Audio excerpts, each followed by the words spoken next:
జై శ్రీమన్నారాయణ. జై శ్రీమన్నారాయణ. జై శ్రీమన్నారాయణ. జై శ్రీమన్నారాయణ. జై వాసవి. జై వాసవి. జై జై వాసవి. జై జై వాసవి. ఓం అస్మద్గురుభ్యో నమః. శ్రీమతే రామానుజాయ నమః. రామాయణంలో నేను మనం సీతమ్మ వారు ఒప్పించింది, తను కూడా రాముల వారు బట్టి ఆడికి వస్తానని చెప్పి ఒప్పించింది. అయితే అప్పుడు లక్ష్మణుడు వచ్చి ఇక్కడ బయట ఉన్నాడట, వీళ్ళిద్దరు సంభాషణ అంతా విన్నాడట.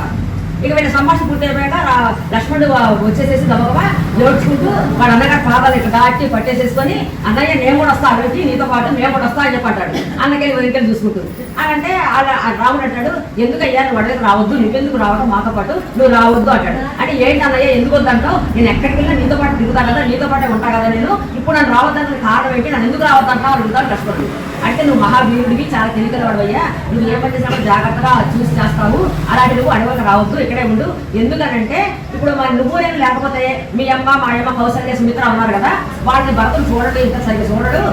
తను కైకమ్మకి అతనికి మంచిప్పుడే వీళ్ళంటే గెట్టదు, ఇప్పుడు మనం లేకపోతే ఇంకా వాళ్ళు కష్టపడతారు మన అమ్మలిద్దరు. కాబట్టి నువ్వు ఇక్కడే ఉండి అమ్మలిద్దరికి కూడా నువ్వు సేవ చేస్తూ ఉండు, అందరి తల్లిలో మంచిగా చూసుకో. ఎందుకంటే ఇక నీకు మంచి పేరు మంచి వస్తుంది, తల్లికి శుశ్రూష చేశాడు, తల్లి సేవ చేశాడు అని చెప్పి నీకు మంచి పేరు వస్తుంది. కాబట్టి నువ్వు ఇక్కడే ఉండి ఆ అమ్మని ఇద్దరిని అందరమ్మల్ని చూసుకోవాలని చెప్తారు. చెప్తే ఆ లక్ష్మణుడు అంటాడు, అన్నయ్య అదా నీ భయం, దానికోసం భయపడాల్సిన అవసరం లేదు. ఎందుకంటే నీకు భయపడి భరతుడు వాడిని ఏమి చేయడు, వాడిని ఏమి అనడు, మంచిగా చూసుకుంటాడు, నువ్వంటే భయం భరతుడికి, కాబట్టి దాని గురించి భయపడకలేదు. అది కాకుండా కౌశల్య కన్నా పుట్టినరోజు సొమ్ము చాలా ఉందట, దాని మీద ఆదాయం 3 వస్తుందట. కౌశల్యమ్మకి ఆదాయం 3 వస్తుంది. తన ఆదాయంతో తన చెలికత్తలు వాడు పనిచేసే వాళ్ళందరూ పెద్ద పెద్ద ఎక్కువ జీతాలు ఇస్తుంటే, వీళ్ళ దగ్గర పనిచేసే వాళ్ళే పెద్ద ఇల్లు కట్టుకొని పెద్ద సంపాదించిన డబ్బులు పోగొస్తున్నారట ఎవరైనా పనిచేసే వాళ్ళే. కాబట్టి వాడు చూడకపోయినా ఏం పర్లేదు, మా అమ్మాయి కూడా చూస్తుంది మీ అమ్మాయి, కాబట్టి వాళ్ళందరూ మనం ధరాల్సి పర్లేదు. నేను తప్పకుండా నేను అడవులకు వస్తాను, నేను అడవికి వచ్చి బాణం పుచ్చుకొని ధనసు పుచ్చుకొని మీ ముందర నడుస్తాను, పార పలుగు తట్ట బతాలు వేసుకుంటాను, మీకు దారి శుభ్రం చేస్తాను, మీరు ఆ శుభ్రమైన దారిలో మీరు నడవచ్చు, మీరు రాత్రి కూడా మీరు పడుకుంటే మీరు కాపలా ఉంటారు, మీకు కావాల్సిన కందమూలాలు పళ్ళు అన్ని అడివంతా తిరిగి నేనే తీసుకొచ్చి పెడతాను, నేను రావాల్సిందే కంపల్సరీగా అని పట్టుబడతాడు లక్ష్మణుడు కూడా. వద్దు అని ఎన్ని రకాలు చెప్పినా వినడు. సరే నీ ఇష్టం మరి అప్పుడు పట్టుబడుతున్నా కాబట్టి రావాలంటే నువ్వు కూడా రా. సరే అయితే మరి మీ స్నేహితులందరికీ చెప్పుకో, మరి వెళ్తానని చెప్పి అందరికీ చెప్పాలి, మీ స్నేహితులందరికీ వాళ్ళందరి స్నేహితులందరికీ చెప్పేసేసి వశిష్ఠులు వారి కొడుకుని రమ్మని కూర్చున్న ఆయనకి దానం ఇద్దాము బ్రాహ్మడికి అని చెప్పారంటే సరే అని రాముడు నోట్లో రావడం వేస్తాం సంతోషంగా వెళ్ళిపోతాడు లక్ష్మణుడు. వెళ్ళిపోయి వాళ్ళ ఫ్రెండ్స్ అందరితో నేను ఇట్లా అడిగి వెళ్తాను మాన్యత పడని చెప్పి అందరికీ చెప్పేసుకున్నాడు. చెప్పేసుకొని వశిష్ఠుల వారి ఇంటికి వెళ్ళి వాళ్ళ అబ్బాయిని రమ్మని చూసుకొస్తాడు. సీతమ్మ వారి నగలు హారాలు కంకణాలు చేరికొట్టే కంకణాలు అవన్నీ కూడా మీ ఆవిడకి మేము అడిగికి వెళ్తున్నాము అని చెప్పి అవన్నీ కూడా ఆయనకి ఇచ్చేస్తారు. ఆయన రాముడి లక్ష్మణి సీతను దీవించి ఆయన వెళ్ళిపోతాడు. వశిష్ఠుడు కులగురు వశిష్ఠుడు వాడు కొడుకు అన్నమాట. ఆయన వెళ్ళిపోతాడు. ఆయన వెళ్ళిపోయిన తర్వాత ఇక్కడ అందరినీ బ్రాహ్మణులందరినీ నిలిచిరామని చెప్తాడు దానం అనేదానికి. ఎందుకంటే సీతమ్మ వారు మనం చెప్తారు కదా బాలకాండలో, వాళ్ళు అత్తగారింటికి వెళ్ళేటప్పుడు లక్షల ఆవులు, లక్షల గుర్రాలు, లక్షల బంగారం అంతా ఇచ్చారు కదా, ఇప్పుడు అదంతా వీళ్ళు ఉంచుకోకూడదు అనమాట, దానవంతం చేసేస్తారు. అవన్నీ దానవంతం చేయడానికి బ్రాహ్మణులు అందరూ పిలుచుకురా అని చెప్పి లక్ష్మణుడు చెప్తారు. చెప్తే లక్ష్మణుడు వెళ్ళి బ్రాహ్మణులందరూ పిలుచుకొని వస్తాడు. పిలుచుకొని వస్తే ఇక లక్ష్మణుడు కూర్చొని రాముడు అడిపో ఇది అంటే లక్ష్మణుడు కుబేరులా కూర్చొని చక్కగా వాళ్ళంతా ఎవరికి ఏమి పడ్డా ఇచ్చేస్తా ఉంటారు. ఈ మొత్తం పనిపెట్టేస్తూ ఉంటారు. ఈ సంగతి తెలిసి ఇట్లా ఇప్పుడు అంతా తెలిసిపోయింది. ఎందుకంటేమో వాళ్ళ గృహం వాళ్ళంతా తెలుసు ఈ రాముడు అడవికి వెళ్తానండి. ఇప్పుడు ప్రజలందరూ తెలిసిపోయింది.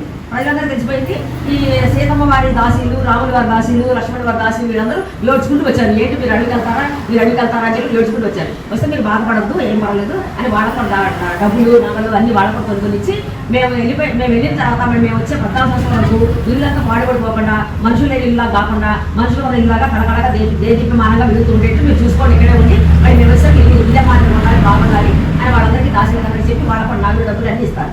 ఇచ్చిన తర్వాత త్రిజటుడు అని ఒక బ్రాహ్మణుడు ఆ ఊళ్ళో చాలా పేదవాడు. అతను గుంచి వృత్తి చేస్తారు. గుంచి వృత్తి అంటే ఏంటంటే పొలాతో వడ్లన్నీ తీసుకొని వెళ్ళిపోయిన వాళ్ళు అక్కడ ఉంటాయి కదా, అవన్నీ ఏరుకొచ్చుకొని దంచుకొని తింటారు అనమాట. ఇప్పుడు అడవులకి వాటికి పోయి ఏర్లు దొంగలు తొప్పుకొని తీసుకొని తింటారు. ఆ వృత్తి అయింది అంటే పేదవాడు అనమాట. మళ్ళీ సంతానం బహుసంతానం. అయితే ఇక్కడ దానధర్మ చేస్తున్నారని తెలిసింది ఆయన వారికి. తెలిసి ఈయన ఒడ్లో ఏరుకొని వచ్చేసరికి నువ్వు ఎక్కడ పెట్టినది ముందు రాముడి దగ్గరికి వెళ్ళు, దానధర్మం చేస్తున్నారంట. ఇప్పుడు మన పేదరిక సంగతి, మనకి ఎంతమంది పిల్లలు నాన్న సంగతి అన్ని చెప్పి రాముడికి ఏమన్నా తీసుకురా అని చెప్పి భార్య అడిగి అతను పాపం రాముడి కథ కదా కప్పుకోవడానికి కండవా కావాలంటే చిల్లు కండవా మంచి కండవానే ఉండదు. దాన్ని ఎట్టపాటు సరి చేసుకొని నా కప్పుకొని వెళ్తాడు రాముడి దగ్గరికి. వెళ్ళి తన పరిస్థితి చెప్తాడు. చెప్తే అయితే రాముడు అంటాడు కదా, సరే అయితే నువ్వేం చేస్తావంటే ఈ కర్ర తీసుకొని ఎంతలాగా ఇసురుతావో ఇసురు, అది ఎంతలాగా పడితే అంతలాగా ఎన్ని గోవులు ఉన్నాయో అన్ని నీకే ఇచ్చేస్తా అని చెప్తాడు. అప్పుడు సరే అని చెప్పి ఆ పైకన్నా తీసుకుని అడుగు బెగ్గట్టుకొని కర్ర పట్టుకొని ఇసురుతాడు. అది ఎక్కడ పోతే సవలింగాలు దాటిపోయి పడింది. రాముడు సరే సంతోషించి సరే వాళ్ళకి వాళ్ళ ఇలా చెప్తాడు ఏమని దాసులకి ఈ సర్వీయుల వరకు ఇక్కడ నుంచి ఎన్ని గోవులు ఉన్నాయో అన్ని గోవులు వాళ్ళ ఇంటికి పంపించండి పురవాయిస్తారు. పురవాయించి ఇంకా మీకు ఏమైనా కావాలంటే కోరుకోండి ఇస్తానని చెప్పండి. ఇక చాలు మాకు ఇంకేం అవుతుందని చెప్పి వాళ్ళు వెళ్ళిపోతారు. అట్లా వీళ్ళ దగ్గర ఉన్న దాన ధర్మాలు మొత్తం విలువ కల వస్తువులన్నీ కూడా దాన ధర్మాలు చేసేసారు. చేసేసిన తర్వాత ఇక్కడ వాళ్ళ తండ్రి గారి దగ్గరికి దశరథ దగ్గరికి నేను ఇక మేమంతా రెడీగా ఉన్నాం, సిద్ధంగా ఉన్నాం వెళ్ళడానికి అని చెప్పాలని చెప్పి సీతమ్మ వారు, రాముల వారు, లక్ష్మణుల వారు ముగ్గురు కలిసి బయలుదేరారు. మరి ఇప్పుడు ఆ వాహనాలు ఎక్కకూడదుగా, కాళ్ళు ఎక్కడికి వస్తున్నారు. ఇక ప్రజలందరికీ తెలిసిపోయింది రాముడి అడవిలో మోస్తున్నాడని చెప్పి. అందరు దుఃఖంలో గోడు అంటూ ఉన్నారు.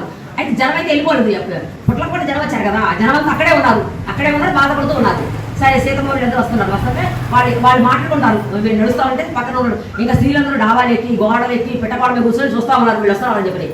అయ్యో ఎంత బాగా తిరిగినవాడు రాముడు, ఎంత మంచివాడు, కాలు నడుపు వస్తున్నాడు, ఆ గుర్రాలు ఏమైనా రథాలు ఏమైనా పక్కన ముందు మాత్రం నడిచేవాడు వాళ్ళు ఏమయ్యారు, పాపం ఎత్తిందేంటి అని చెప్పారు. సీతమ్మ వారు అంగరాగాలని ధరించే అమ్మవారు, తను ఒక దంతాలు పూసుకునే అమ్మవారు, ఎవరికి పైన ఆకాశం మీద దేవతలకు కనిపించుతామా అలాంటి అమ్మ రోడ్డు మీద ఎండలో నడుస్తూ ఉంది, ఎలాంటి పరిస్థితి వచ్చింది అని చెప్పాలంటే రాముడు దాన ధర్మాలు చేస్తాడు. ఎంతమంది అవడంటే దాన ధర్మాలు ఏంటి, ఎంత బుద్ధిమంతుడు, జనాన్ని ఎంత బాగా చూసుకుంటాడు, అందరి మనసును దోచుకుంటాడు రాముడు, ఎంత మంచి పరిపాలన చేస్తాడు, ఎంత మంచి మాట్లాడతాడు. అలాంటి కొడుకుని ఆ అడవులకు పంపించడానికి ఆయనకి ఎట్లా ప్రాణం పోయింది ఆ దశరథుడికి దెయ్యం పట్టిందేమో, అందుకే ఇట్లా చేస్తున్నాడేమో అంటే వీళ్ళందరూ ఒకరికొకరు మాట్లాడుకుంటారు. ఎన్ని మాట్లాడబడతామంటే రాముడికి అయినా కూడా గంభీరంగా ఏమీ తొడుకు పట్టలేకుండా అందరినీ పలకరించుకుంటూ మర్యాదగా ఎప్పుడులానే ఆయన నడుస్తూ ఉంటాడు. ఇంకా వీళ్ళు అనుకుంటారు ఇంకా వీళ్ళు జనం అయితే రాముడు లేకుండా మనం రాజ్యంలో ఉండద్దు, రాముడితో కూడా మనం కూడా అందరూ అడవులకి వెళ్ళిపోదాము, మనమందరం పిల్ల జనంతో కలిసి ఇళ్ళని వదిలిపెట్టేసి అడవులకి వెళ్ళి రాముడు ఏ అడవిలో ఉంటాడో ఆ అడవికి వెళ్దాము. అప్పుడు ఆ అడవేమో అయోధ్య అయిపోద్ది. మనుషులందరూ ఇప్పుడు ఇదేమైందంటే మనుషులందరూ లేకపోయేసరికి అడవి చల్లే వాళ్ళు ఉండరు, ఊడ్చే వాళ్ళు ఉండరు, ఇంట్లో దెబ్బ పెట్టేవాళ్ళు ఉండరు. అప్పుడు ఎలుకలు పదికొప్పులు అన్ని తోడి దెబ్బలు చేస్తే అన్ని ఇల్లు అప్పుడు ఇది అడవిపోద్ది. మనమంతా అక్కడికి వెళ్ళిపోతే అది అయోధ్య అవుతుంది. ఆ జంతువులన్నీ మరి మనుషులు వచ్చాక పారిపోతాయి కదా, ఆ జంతువులన్నీ ఇక్కడికి వచ్చేస్తాయి ఈ అడవులకి. ఈ అడవి ఇదేమో అడవి అయిపోద్ది. అప్పుడు ఈ అడవిని తల్లి కొడుకులు ఇద్దరు ఏలుకుంటారు.